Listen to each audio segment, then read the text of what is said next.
bien, c'est très simple. Quand on se pose une question comme celle-là, il suffit de retourner le livre, de regarder la 4e de couverture, ça s'appelle la 4e de couverture, n'est-ce pas? Et on lit « Langues ocelles, virgule, langues d'oiseaux qui ne l'ont pas dans leur poche. » Point. Donc on peut estimer que ce virgule qui est après langue ocelle vaut pour 1 à 2 points. Comme dans un dictionnaire. Donc, si je comprends bien, les langues ocelles, ce sont les langues d'oiseaux. Et une deuxième chose qui est signalée, c'est que les oiseaux ne semblent pas avoir leur langue dans leur poche. Ce qui ça veut peut-être dire qu'ils sont un peu bavards, ou qu'ils n'hésitent pas à dire ce qu'ils ont à dire. Voilà. Donc c'est ça, les langues ocelles, ce sont les langues des oiseaux. Le livre parle des langues ocelles. Alors, à ce propos, si je puis me permettre, je peux ajouter une petite chose, c'est que l'aventure de ce livre, comme la plupart des bouquins que j'ai écrits, tous les bouquins que j'ai écrits, c'est comme ça que ça se passe, ça démarre là avec le titre « Les langues ocelles » et ça finit avec le titre changé, au bout de cette aventure, le titre a changé et devient « Mes langues ocelles ». Voilà. Donc, moi, je ne sais pas où je pars quand je démarre comme ça. Je ne sais même plus exactement comment ça s'est passé. Mais c'est parti de là, ça je suis absolument certain, c'est toujours comme ça que ça se passe. Donc, un jour, j'ai dû m'entendre dire, à une occasion ou à une autre, c'est bien chez moi qu'en train de marcher dans un bois ou aux caisses, et tout d'un coup, je me suis entendu dire les langues ocelles. C'était presque une proposition que je me faisais, sans doute une réponse à une question que je m'étais posée sur qu'est-ce que j'entendais là. Par exemple, je donne l'exemple dans le livre d'un merle qui se met à, comme on dit, s'égosiller de très très bon matin, quelque chose comme 4 heures du matin, et que j'écoute donc à 4 heures du matin, parce que moi je ne m'égosille pas, mais je n'arrive pas à dormir, donc bon, je me suis levé, j'écoute un peu ce qui se passe là dehors, dans la cour de l'immeuble, et j'entends ce merle. Et peut-être que c'est à cette occasion que m'est venue cette expression « les langues ocelles ». Parce que, bien entendu, quand on entend, c'est pour ça que ça change, parce qu'au début je dis « quand on entend ». Et très vite, je m'aperçois que c'est un peu exagéré de vouloir étendre les conceptions, les choses que je découvre à ce « on », en fait. Je ne veux pas embêter le monde, moi. Donc, c'est pour ça qu'à la fin, je conclus que c'est plutôt mes langues ocelles. Bon, après, peut-être que certains de mes lecteurs se les attribueront aussi, pourquoi pas. Bon, reprenons sur cette histoire de merle qui s'égosille. J'entends ce merle qui s'égosille, et comme je suis un être humain qui parle, qui raisonne, eh ben je me mets à raisonner. Bon, vous voyez bien que là déjà, rien qu'en parlant comme ça, on peut trouver des bifurcations. Hein, voilà. Alors, je prends raisonner R-A-I, hein, d'abord, pour commencer. Et je me dis, mais pourquoi ce merde s'égosille-t-il à 4 heures du matin alors que le soleil n'est pas encore levé? Et la réponse que j'obtiens, c'est celle qui est indiquée, pas trop chez Buffon, je pense pas, mais dans la plupart des encyclopédies. La réponse des ornithologues, c'est que chaque merle, chanteur, instruit les autres merles des environs de sa présence et de l'étendue de son territoire. C'est-à-dire, là où vous m'entendez, ne pénétrez pas. Enfin, n'avancez pas, là où vous m'entendez. Sinon, je vous vole dans les plumes. Mais le problème, c'est que ça voudrait dire qu'il dit ça des heures et des heures, toute la journée, enfin il fait des pauses hein, quand même, et tous les jours, comme ça, pendant des mois, non. Ça ne tient pas debout, c'est ce que je dis à un moment donné, je donne l'exemple, si nous étions dans nos jardins respectifs, hein, les jardins ouvriers ou jardins de banlieue, ou bon, voilà, et en train de préparer nos poireaux, et puis on serait là à crier en permanence, je sais pas, je suis dans mon jardin, c'est mon jardin. ne rentrez pas dans mon jardin, je suis dans mon jardin. Imaginez, non.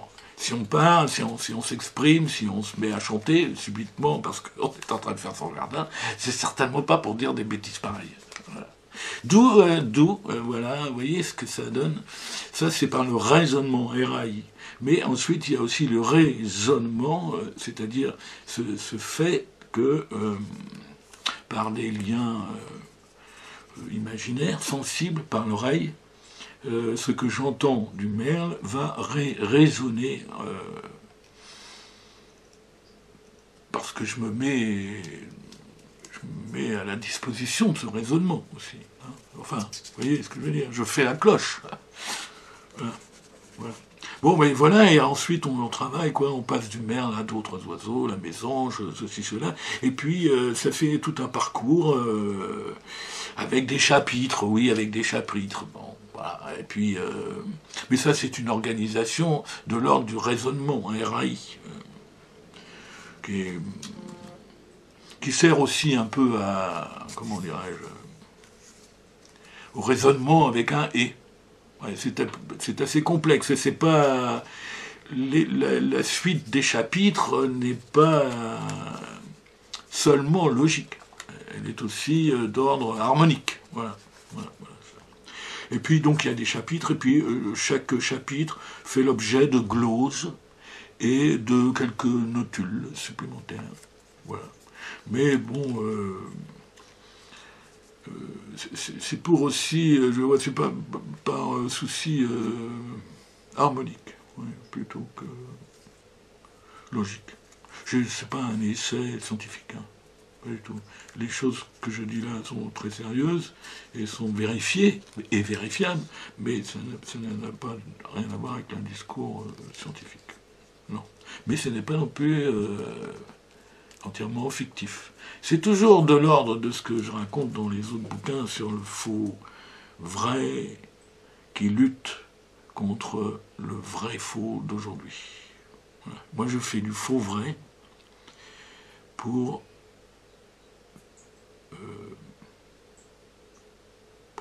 me défaire du vrai faux qui domine et qui m'indispose énormément.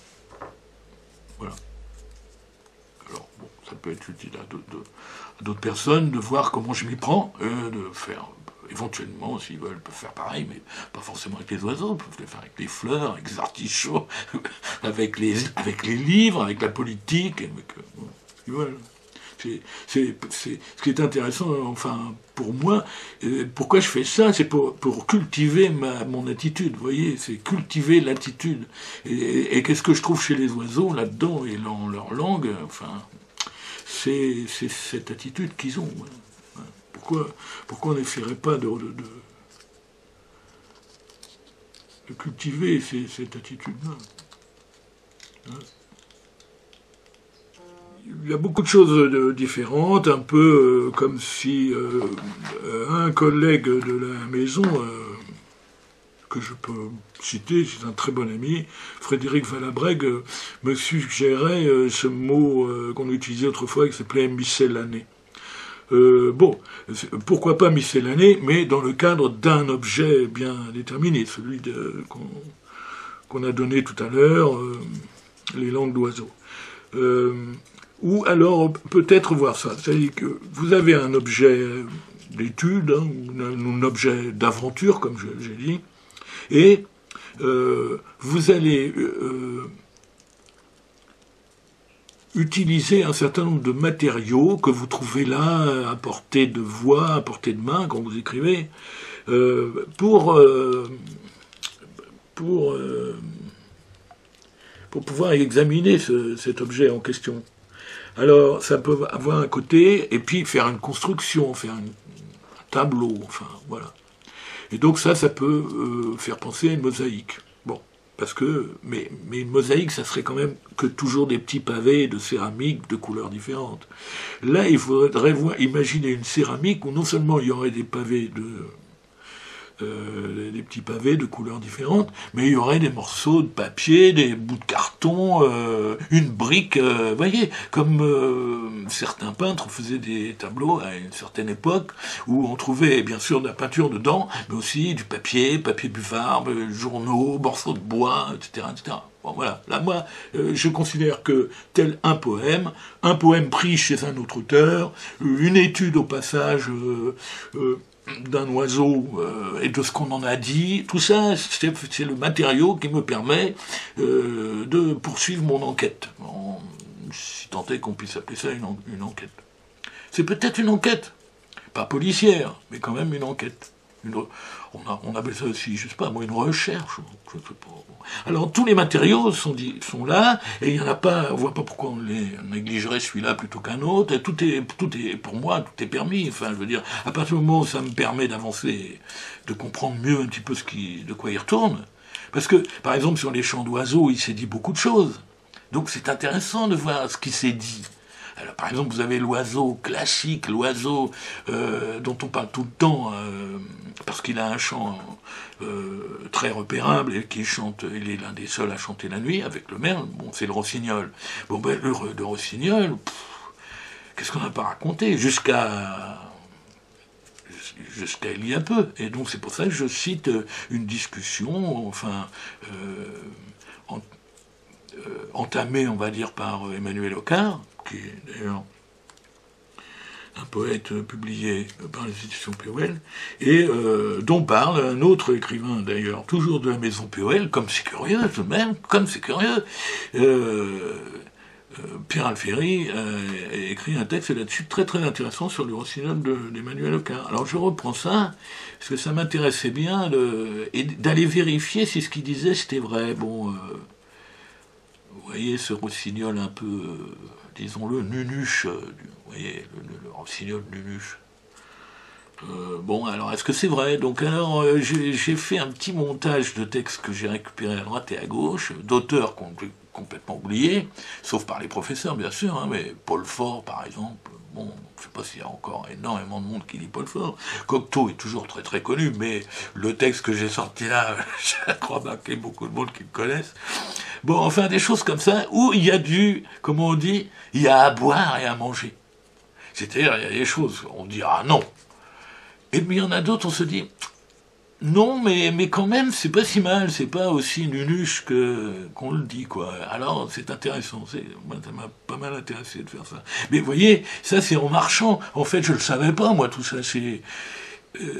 ce matériau-là que je découvre, c'est en marchant. C'est comme quand on marche, on trouve une chose qui brille sur un chemin, c'est joli, on le récupère, et puis chez soi, bah, on en fait quelque chose. Là, c'est exactement la même chose. C'est pas du tout la prétention de l'essayiste qui a fait des grandes enquêtes dans les bibliothèques, et puis qui ramène ensuite, avec un sourire victorieux, de quoi écrire, de quoi bâtir une hypothèse. C'est pas de ça du tout qu'il s'agit. Non, non, pas ça. C'est comme si j'avais entendu un chant d'oiseau supplémentaire, d'un oiseau pas connu, quoi. Voilà. Et bien sûr aussi, c'est une enquête sur la langue. Qu'est-ce que c'est que ça? Parce que on se répand partout là-dessus, dans plein de livres.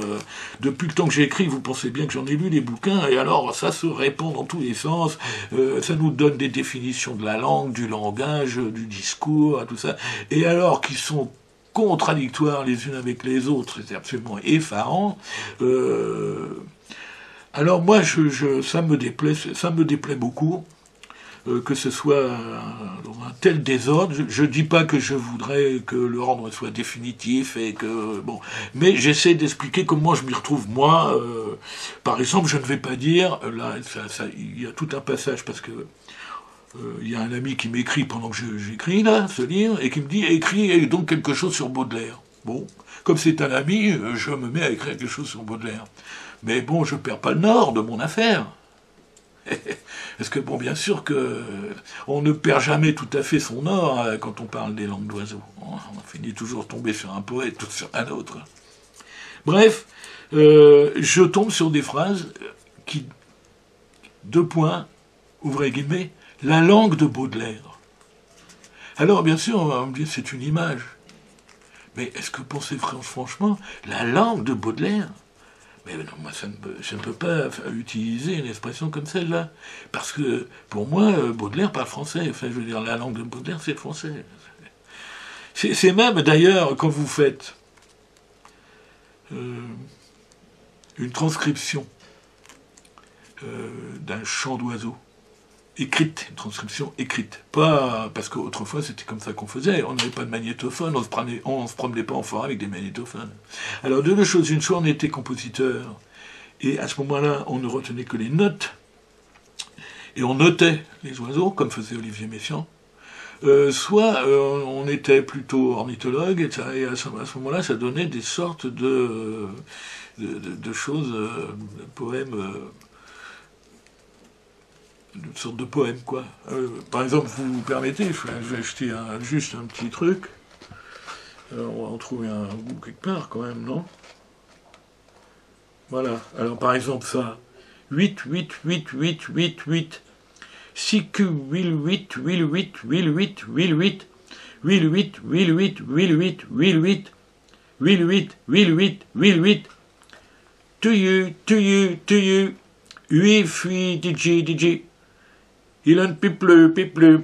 Ça, vous voyez, au fur et à mesure que je l'ai, tout d'un coup, ça commence le son de la griffe commence à me revenir. Et bon, si je me laissais aller, je le ferais carrément en griffe. Mais non, il faut pas de caméra, il faut être tout seul chez soi, et que personne vous écoute. On passe un peu pour un barjot. Mais vous voyez, ça, c'est du français. Piplu, piplu, piplu, c'est typiquement français. Vous vous imaginez bien qu'un Anglais, voire quelqu'un qui est très très proche, puisque l'anglais en fait c'est du français un peu arrangé, mais un Anglais qui écoute une griffe n'entend pas ça du tout, il va pas écrire piplu, piplu, piplu. Vous voyez, c'est comme Aristote ou Aristophane, quand il écrit les oiseaux, et lui aussi il fait des transcriptions de chants d'oiseaux dedans, puisque ce sont des oiseaux qui jouent la comédie, eh bien ce sont des transcriptions en grec. Vous voyez, c'est du grec. Donc, enfin tout ça pour vous dire que la langue Baudelaire, ça n'existe pas. Baudelaire, sa langue c'est le français, et la grive c'est le grivois. Voilà. Mais moi, quand je le transcris, ça n'est plus du grivois, c'est un grivois traduit en français. Voilà. Et vous voyez ce petit passage, voilà, Ilen, piplu, piplu, piplu, ben, le Ilen, c'est une copie. Ça vient d'un autre oiseau.